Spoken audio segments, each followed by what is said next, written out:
तो कैसे हैं आप सब। हर घर पाठशाला में आपका स्वागत है। तो आज हम स्टडी करेंगे चैप्टर 11 की लास्ट एक्सरसाइज 11.5। तो हम स्टडी करेंगे आज इक्वेशन के बारे में। व्हाट इज एन इक्वेशन, समीकरण क्या है। आपने एक्सरसाइज 11.1 में ये टेबल जरूर पढ़ा होगा।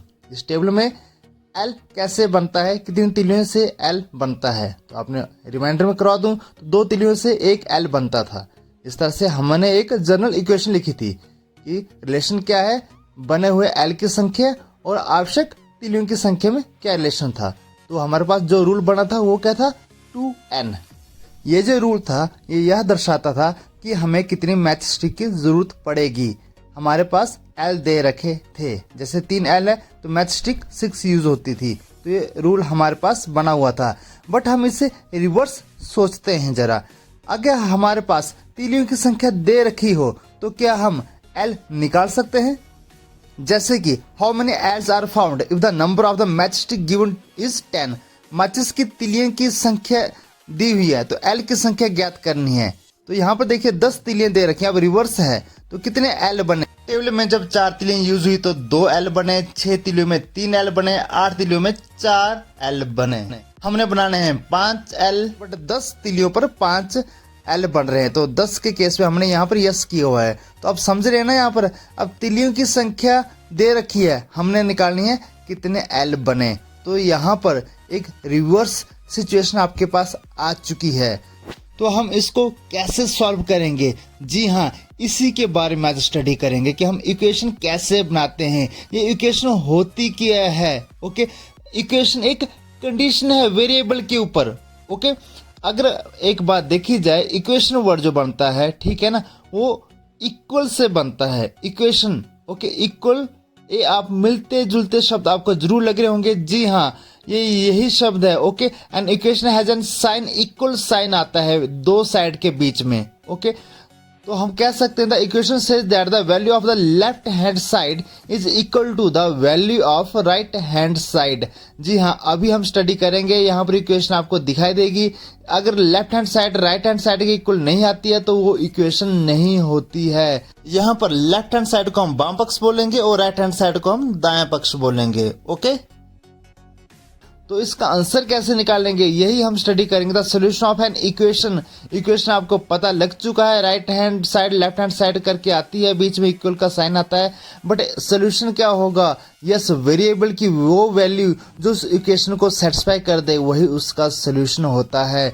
समीकरण में चर का वह मान जो समीकरण को संतुष्ट करता है उस समीकरण का हल कहलाता है। जैसे यहाँ पर n क्या है, 5 सोल्यूशन है इस इक्वेशन का, क्योंकि 2n इज इक्वल टू 10 है। तो जब हम n यहाँ पर 5 भरेंगे तो ये 10 आ जाएगा हमारे लेफ्ट हैंड साइड में भी। अगर मैं 6 पुट अप करता हूँ, देखो 2 को 6 से मल्टीप्लाई करेंगे, 12 आएगा तो 12 10 के बराबर नहीं है, तो यह इसका सोल्यूशन नहीं होगा। तो समझ लोगे आप धीरे धीरे से। अभी हम एक्सरसाइज पे आएंगे तो आपको क्लियर हो जाएगा कि ये सॉल्व कैसे करने हैं। छठी कक्षा के हिसाब से हमने यहाँ पर हार्ड एंड टफ रूल नहीं स्टडी करने हैं, हम पढ़ेंगे ट्रायल एंड एरर मेथड। कोशिश करेंगे, कामयाब हो गए तो आंसर आ गए, नहीं आए तो हम फिर से उसको ट्राई करेंगे। जैसे 2n इज इक्वल टू 10, ये एग्जाम्पल मैं फिर से आपके सामने ले रहा हूँ। यहाँ पर n मैंने 1 लिया तो 2n, n की जगह 1 भरेंगे तो 2 इंटू 1 इज इक्वल टू 10, ये हमारे पास इक्वेशन थी। तो 2 को 1 से मल्टीप्लाई करेंगे, 2 10 के बराबर नहीं होता है। इसका मतलब है n इज इक्वल टू 1 ये सोल्यूशन नहीं है इस इक्वेशन का। 2n इज इक्वल टू 10 ये हमारे पास इक्वेशन है और n हमने 1 भरा था, बट n 1 भरते ही हमारे पास जो लेफ्ट हैंड साइड में आ गया 2 और राइट हैंड साइड में है कितना 10, तो left hand side right hand side के बराबर नहीं है। तो n इज इक्वल टू 1 जो दे रखा है ये सोल्यूशन नहीं है। अब 2 पुटअप करते हैं, 2 इंटू n, 2 इंटू 2 जबकि हमारे पास आता है 4, 4 10 के बराबर नहीं आता है, तो left hand right hand side बराबर नहीं आई, तो ये भी सोल्यूशन नहीं है। चलो फिर से ट्राई करते हैं, गलत हो रहा है फिर से ट्राई करें। n3 पे जाते हैं, 2n is equal to 10, n की जगह 3 भरा, 3 को 2 से मल्टीप्लाई करेंगे, देखते हैं 10 के बराबर आता है कि नहीं, नहीं ये 6 आ रहा है। फिर से हमने ट्राई की और हमारा आंसर नहीं आया। एक बार फिर से ट्राई करते हैं, n अब 4 ले रहे हैं हम, 4 को पुटअप करेंगे 2 into 4 is equal to 10, 2 into 4 8 होता है, 8 10 के बराबर नहीं है। फिर से एक बार left hand side right hand side के बराबर नहीं है, ये भी हमारा सोल्यूशन नहीं है। फिर से एक और ट्राई करते हैं, अब हम n को क्या लेंगे 5 लेते हैं, तो देखते हैं 5 के केस में क्या था, 2 इंटू 5 इज इक्वल टू 10, तो हमारे पास लेफ्ट हैंड साइड में 10 आ चुका है जो राइट हैंड साइड के बराबर है। जी हाँ, इक्वेशन सेटिस्फाई हो चुकी है और n इज इक्वल टू 5 हमारा आंसर आ चुका है। जी हाँ, यही हमने करना है इस एक्सरसाइज में। ओके, तो चलते हैं फर्स्ट क्वेश्चन की तरफ। State which of the following are equation, आपको सिंपल बताने की इक्वेशन कौन सी है। इक्वेशन के बारे में आपको बता रखा है बट विद वेरिएबल होनी चाहिए। वेरिएबल आपको पता है इंग्लिश के जो लेटर होते हैं वो वेरिएबल होता है और इक्वेशन का होते हैं जो इक्वल टू का साइन आए। तो पहले पार्ट में दोनों आ रहे हैं, इक्वल टू का साइन भी है और एक्स भी है। जी हाँ, ये हमारे पास इक्वेशन है विद वेरिएबल। सेकंड केस में वेरिएबल तो है बट इक्वल का साइन नहीं है तो नो है। थर्ड केस में इक्वल टू का साइन है बट वेरिएबल नहीं है, नो करेंगे। डी पार्ट में इक्वल टू का साइन है बट वेरिएबल नहीं है। ई पार्ट में इक्वल टू का साइन भी है और एक्स भी है, वेरिएबल भी है, तो हम इसको यस करेंगे। ओके, ई पार्ट को। एफ पार्ट में भी इक्वल टू का साइन भी है और वेरिएबल भी है, ये भी यस होगा। समझ रहे हो किस तरह के क्वेश्चन है ये। ओके, जी पार्ट में देखिए m इज लेस देन 30 है, ये साइन इक्वल का नहीं है तो ये एक इक्वेशन नहीं है। इन इक्वलिटी आ चुकी है यहाँ पर। ओके, तो ये भी नहीं है। एच पार्ट में देखिए वेरिएबल भी है, इक्वल टू का निशान भी है, तो यस ये इक्वेशन है विद वेरिएबल। गॉट इट, समझ रहे हो इस मेरी बात को। आई के केस में आपने देखना है वेरिएबल है नहीं, इंग्लिश का कोई लेटर नहीं है बट इक्वल है, बट ये इक्वेशन विद वेरिएबल नहीं है। तो जी हाँ, इसी तरह की ये क्वेश्चन है। सेकंड क्वेश्चन की तरफ चलते हैं। यहाँ पर एक एंट्री भरनी है, हमारे पास एक कॉलम दे रखे हैं, ठीक है ना। समीकरण हमारे पास 10y इज इक्वल टू 80 है। y का मान 10 हम भरने की कोशिश करते हैं, चेक करते हैं क्या होगा। तो 10y 10 इंटू 10 आ जाता है हमारे पास 100, आंसर आता है 100 बट वहां पर दे रखा है 80, तो ये आंसर नहीं है। y इज इक्वल टू 10 ये चर का मान नहीं है, तो यहाँ पर हम जो कॉलम आएगा यहाँ पर हम भरेंगे नो। ओके, बी पार्ट में हम चेक करते हैं क्या होता है। 10y इज इक्वल टू 80 है, y की वैल्यू यहाँ पर 8 है, हम इसको भरेंगे 10 इंटू 8 क्या आता है 80। जी हाँ, लेफ्ट हैंड साइड 80 आई तो राइट हैंड साइड भी 80 है। जी हाँ, ये सॉल्यूशन है। तो इस कॉलम में हम क्या लिखेंगे, यस। Got it. चलो चलते हैं सी पार्ट की तरफ। 4l is equal to 20। अब l की वैल्यू हम यहाँ पर क्या लेंगे, ठीक है 20 लेते हैं। 20 लेने के बाद क्या होगा देखते हैं। भरा हमने 20 को 4 से मल्टीप्लाई किया 80 20 के बराबर नहीं है, left hand side right hand side के बराबर नहीं है, तो यहाँ पर हमारे पास संतुष्ट नहीं कर रहा ये समीकरण, तो हम नो लिखेंगे। डी पार्ट में क्या हुआ, 5 आया, 5 को 4 से मल्टीप्लाई किया 20 इज इक्वल टू 20। जी हाँ, यहाँ पर यस लिखेंगे। जो सेटिस्फाई करेगा वो राइट हैंड साइड के इक्वेशन के बराबर आ जाएगी, उसकी लेफ्ट हैंड साइड। यहाँ पर बी 5 भरा, 5 + 5 10 9 के इक्वल नहीं होते हैं, तो हम यहाँ पर नो लिखेंगे। नेक्स्ट में बी 4 है, इसको पुटअप करते हैं। 4 + 5 9 आ चुका है हमारे पास। जी हाँ, ये हमारे right hand side left hand side दोनों इक्वल आ चुकी हैं। यस, ये आंसर है। इस तरह से आपने इन कॉलम को भरना है। आपकी बुक में जो ये क्वेश्चन दे रखा है इसको कंप्लीट करना है आपने। यहाँ पर मैंने आपको कुछ इसके पार्ट सॉल्व करके दे दिए हैं। ओके, तो चलते हैं अपने नेक्स्ट क्वेश्चन की तरफ। Question number 3, pick out the solution from the values given in the bracket. यहाँ पर ब्रैकेट में वैल्यूज दे रखी हैं, आपने आंसर पुटअप करना है। ये अल्टरनेटिव वाले क्वेश्चन आ गए आपके पास। देखो 5m इज इक्वल टू 60 है। अब राइट इनमें से कौन सा है, एक ही होगा ना, सोल्यूशन हमेशा यूनिक होता है। ओके, तो m हम भरने की कोशिश करते हैं, तो वही बात है hit and trial method. Hit करते हैं, पहले चेक करते हैं m क्या भरेंगे हम। 10 भर के देखते हैं, तो 5m, m की जगह 10 भरा तो 5 इंटू 10 देखते हैं कितना आता है। 50 क्या 60 के इक्वल है, नहीं है, तो left hand side right hand side के इक्वल नहीं आ रही है हमारे पास, तो ये सोल्यूशन नहीं है। ओके, तो चलते हैं अपने नेक्स्ट पार्ट जो इसका दे रखा है। 5 दे रखा, 5 इंटू 5 कितने हो गए 25 क्या 60 के बराबर है, नहीं है, 60 के बराबर नहीं है, तो ये भी इसका आंसर नहीं हुआ। चलते हैं नेक्स्ट ऑप्शन की तरफ। 12, 5 इंटू 12 कितना आ जाता है, 5 इंटू 12 60। जी हाँ, लेफ्ट हैंड साइड 60 आ चुकी है, जो कि राइट हैंड साइड भी हमारे पास 60 है, तो यस ये इसका सोल्यूशन है, तो इस पर हम टिक कर देंगे। तो आपको समझ आ रहा है ये क्वेश्चन कैसे सॉल्व हो रहे हैं? जी हाँ, ये क्वेश्चन ऐसे ही सॉल्व करना है आपने।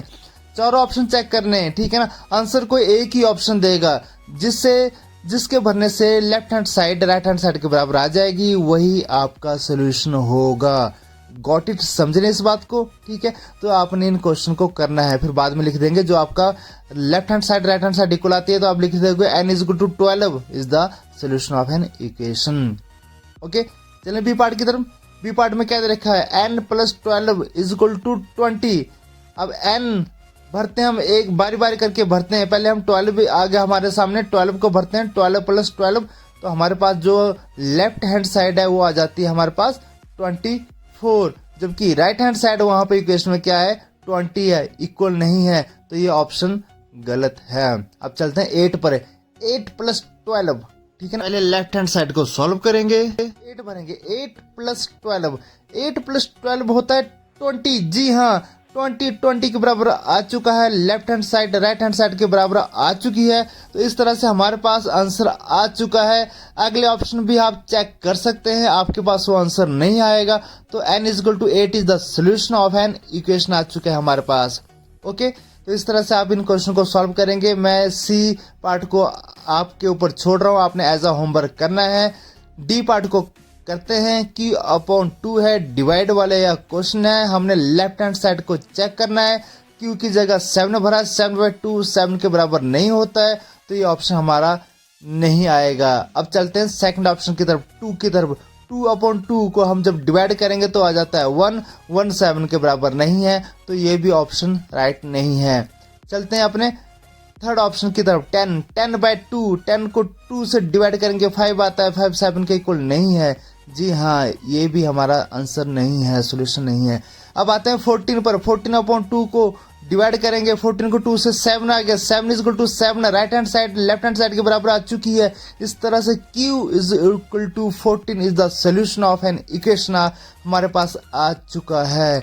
जी हाँ, इसी तरह से ये क्वेश्चन आपने सॉल्व करने हैं। ई पार्ट फिर अपने आप खुद करेंगे। एफ पार्ट को मैं सॉल्व कर रहा हूँ। x plus 4 is equal to 2, यहाँ पर x माइनस 2 भरा और पहले ऑप्शन में हमारे पास आंसर आ चुका है। बाकी भी आपने ट्राई करके देखने आंसर आते कि नहीं आते, बट यहाँ पर हमारे पास जो सोल्यूशन आ चुका है x is equal to -2 is the solution of equation. I think आपको ये चीजें समझ में आ रही हैं और इंटरेस्टिंग भी लग रही होंगी। ठीक है, जैसे चलते हैं हम अपने क्वेश्चन नंबर 4 की तरफ। इसमें देखते हैं क्या है। m दे रखा है इसकी वैल्यूज और m प्लस 10 नीचे इक्वेशन दे रखी है। ओके, ऊपर वेरिएबल है, नीचे इक्वेशन है। m वाला जो भी वैल्यू है वो वेरिएबल है, तो वेरिएबल दे रखे हैं कि पुटअप करने हैं आपने। जैसे 1 पुटअप करोगे तो कितना आएगा? 1 प्लस 10 11, तो नीचे भर देंगे 11 आ जाएगा। अब वेरिएबल m कितना है? 2 की बारी आती है, 2 भरेंगे। 2 प्लस 10 इक्वेशन है m प्लस 10, तो 2 प्लस 10 भरेंगे 12, तो नीचे आपने 12 भर देना है। आई थिंक ईजी है ना।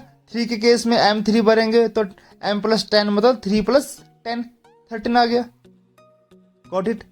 अब 4 भरेंगे, 4 के केस में 4 प्लस 10 कितना हो जाएगा? 14।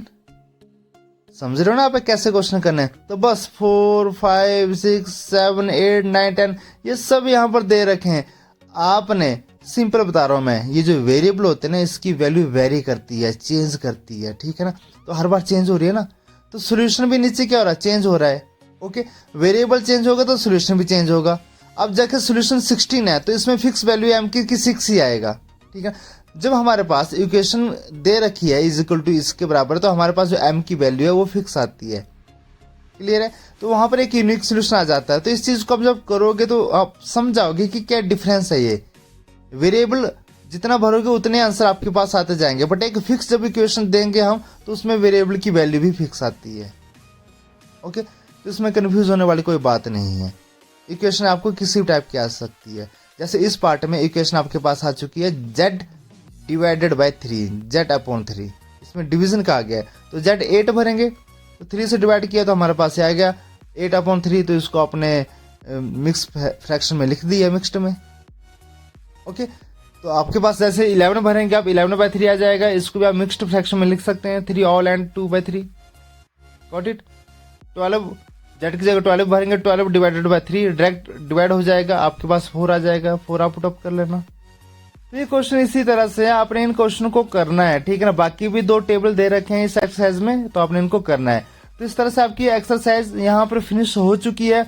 आपने इसको बार बार रिहर्सल करना है, इसको देखना है, समझना है वीडियो को। अगर ये वीडियो पसंद आए तो इसको लाइक, शेयर एंड चैनल को सब्सक्राइब जरूर करना है।